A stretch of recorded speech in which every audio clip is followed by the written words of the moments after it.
the news is just getting more and more bizarre. I mean, here, first of all, it's Anything Goes Friday, so, you know, anything you'd like to talk about, feel free. 202-808-9925 is our telephone number. But I wanted to go through some of the news of the day. Donald Trump, that's incredible. I got, you know, Fred Flintstone got an email from Donald Trump overnight. And because Fred Flintstone donated $5 to Trump's campaign when he, you know, was in the primary back in the day, and so Fred keeps getting emails. So Fred, Democrats have illegitimately disinvited me from making my scheduled and very important State of the Union address. Very is in all caps. The State of the Union is not, this is in all, the entire sentence is in all caps, in bold. The State of the Union is not for liberal obstructionists, it's for the American people. Nancy Pelosi asked me to reschedule the State of the Union address given the security concerns, in quotes, regarding the government shutdown. What about the real, all caps, security concerns at our southern border? What about the real, all caps, security concerns of American citizens and their loved ones? The only reason Democrats and Nancy Pelosi want to reschedule, in quotes, my State of the Union address is because they know I will say what I've always said about our southern border, the truth. Well, it turns out that he's actually lying through his teeth, and everybody in the administration knew about it. Kirstjen Nielsen has been lying through her teeth. Senator Jeff Merkley this morning released an absolute bombshell. It was leaked to him by somebody inside the Department of Homeland Security, the DHS. And in this bombshell report, which came from a little over a year ago, is from December of 2017. This is a quote from Jeff Merkley, Senator Merkley, about this. This document shows Trump administration staffers plotting to create a humanitarian crisis at the border. This memo shows that the administration was treating children as political pawns, not vulnerable human beings. That's reprehensible. We must end this Trump war on migrant children. I would say refugee children. He also, the press release says this document proves that the administration was in fact intentionally and deliberately planning all along to separate families and create a crisis in the southern U.S. border.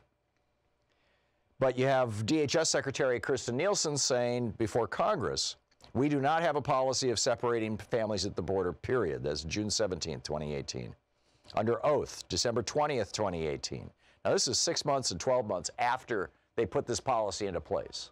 She's lying through her teeth. She says, I am not a liar. We never had a policy for family separation. Here's the actual quote from the memo. Item 2, separate family units. And, you know, it's basically announced the DHS is considering separating family units, place the adults in adult detention, place the minors under the age of 18 in the custody of HHS, and begin separating family units. Done. Number 2, false claim that Obama did it. No, under the Obama administration, the only time children were separated from their parents is if they determined that A, the parents actually represented a threat to the children, or B, the person representing themselves as a parent wasn't actually a parent. Was actually somebody who, you know, had stolen a kid or something. I mean, it was rare, but they found them. So another lie, which you will hear repeated on Right-Wing Hate Radio and on Fox News regularly. Another lie from Trump that family separation was not implemented as a deterrent. Again, Nielsen, line, you know, right, she says, I find that offensive, that suggestion. Well, here's the quote from the memo itself. The increase in prosecutions would be reported by the media, and it would have substantial deterrent effect. Another lie from the Trump administration, violent criminals are forcing the administration to expand detention facilities. In fact, the memo says any and all efforts should be made to criminally prosecute those who smuggle their kids into the United States. So the criminals that they're expanding the detention facilities for are people who tried to bring their children into the United States. The administration knew under their family separation policy that you'd have an increased need for detention space. In fact, this is from the memo. I would suggest referring sponsors for criminal prosecution. This would result in a deterrent impact on the sponsors as well.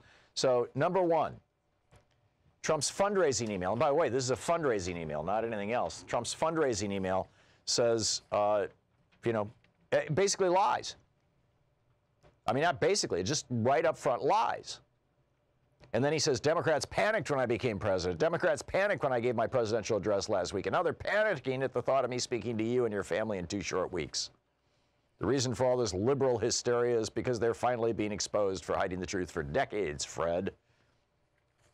Right. And then we discover, speaking of lies, that Nancy Pelosi was actually going to be flying commercial when Trump said, no, you can't have a government plane, along with a congressional delegation, because it's pretty important to find out what's going on in Afghanistan, meet with the troops, meet with the people on the ground. She wanted to interview the people from the government of Afghanistan. They were going to stop in Brussels. They had to do that for pilot sleep, but they also wanted to stop and talk to the leaders of NATO and say, no, our crazy president is not speaking for us when he says repeatedly, let's pull out of NATO. NATO, of course, was created solely for the purpose of holding back the old Soviet Union. So he's lying about that.